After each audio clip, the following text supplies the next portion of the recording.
কারণ আমাদের সরকারি দলের বন্ধুরা সমালোচনা পছন্দ করছেন না। আমাদেরকে একটু পক্ষে বলতে হবে যে বাজেট সুন্দর, অনেক করের বোঝা চাপানো হয়েছে, আমরা খুব হ্যাপি। ধন্যবাদ মাননীয় স্পিকার।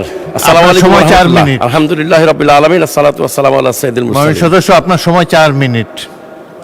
4 মিনিট খুবই কম মাননীয় স্পিকার। মাননীয় স্পিকার, আমাকে জাতীয় বাজেটের উপর খুব সামান্য কথা বলবো, কারণ আমাদের সরকারি দলের বন্ধুরা সমালোচনা পছন্দ করছেন না। আমাদেরকে একটু পক্ষে বলতে হবে যে বাজেট সুন্দর, অনেক করের বোঝা চাপানো হয়েছে, আমরা খুব হ্যাপি। মাননীয় স্পিকার, আমি যেটা বলতে চাই সেটা হলো যে আমরা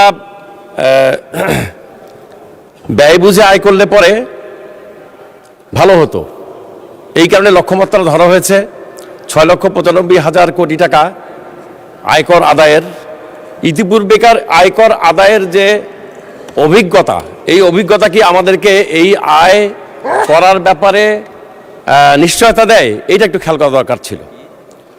শিল্পের জন্য কাঁচামালের মূল্য বৃদ্ধি করা এবং গ্যাসের মূল্য বৃদ্ধি করার কারণে যে দ্রব্যমূল্যের ঊর্ধ্বগতির সৃষ্টি হবে, এই ব্যাপারটা তো একটা ক্যালকুলেটিভ বিষয়, একটা হিসাবের বিষয়। এই ব্যাপারটা অস্বীকার করার কোনো সুযোগই নাই।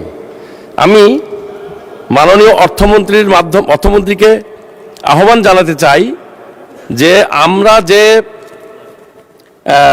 বাজেট সম্পর্কে যৎসামান্য সমালোচনা করেছি, এগুলো আপনাদেরকে পিছিয়ে দেওয়ার জন্য নয়, বরং আপনাদেরকে বাজেটটাকে সংশোধন করে একটা সুন্দর বাজেট উপস্থাপনের জন্য, বিরোধিতার উদ্দেশ্যে নয়।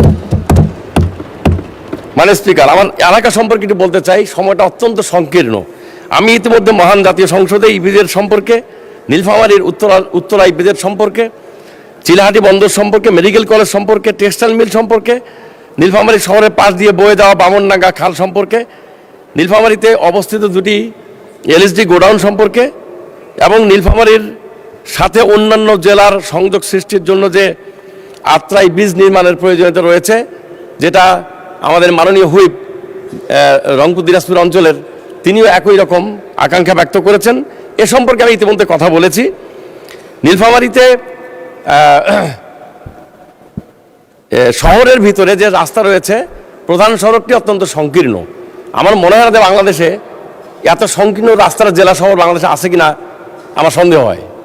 এই রাস্তাটি একটি জেলা শহরের মানে আনার জন্য কমপক্ষে 6 লেনের একটি রাস্তা নির্মাণ করে মাঝখানে আইল্যান্ড দিয়ে, ডিভাইডার দিয়ে একটা রাস্তা নির্মাণ করা দরকার এবং সংযোগ আরও 2টি রাস্তা রয়েছে প্রধান সড়ক, যে রাস্তাগুলো বৃদ্ধি করা দরকার। এই ব্যাপারে প্রয়োজনীয় অর্থ বরাদ্দ থাকা উচিত ছিল। আমি এরপরে যেটা বলতে চাই, নীলফামারী সদর উপজেলার ভিতরে যে ইপিজেডটি রয়েছে, ইপিজেডের সামনে যে নীলফামারী সৈয়দপুর হাইওয়ে রয়েছে, এই হাইওয়েটা অত্যন্ত মানে এই যখন ইপিজেডের ইপিজেডের প্রবেশ এবং ছুটির সময় মারাত্মক যানজটের সৃষ্টি হয়। এই যানজট নিরসনের জন্য এই ইপিজেডের সামনে কমপক্ষে 1 কিলোমিটার একটি ফ্লাইওভার নির্মাণ করা দরকার।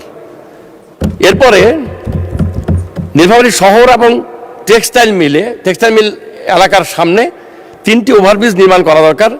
সৈয়দপুর এয়ারপোর্টটিকে আন্তর্জাতিক মানে আনা দরকার। এটার অনেকগুলো কারণ রয়েছে, আমি ব্যাখ্যা করলে সময় লাগবে। এই 1000 শয্যার চায়না হাসপাতাল, ইপিজেড, নীলফামারী জেলা শহরে অনেকগুলো ভারী এবং হালকা শিল্প, সৈয়দপুর একটি শিল্প নগরী। এই সকল কারণে এই এয়ারপোর্টটিকে আন্তর্জাতিক মানে আনা অত্যন্ত জরুরি।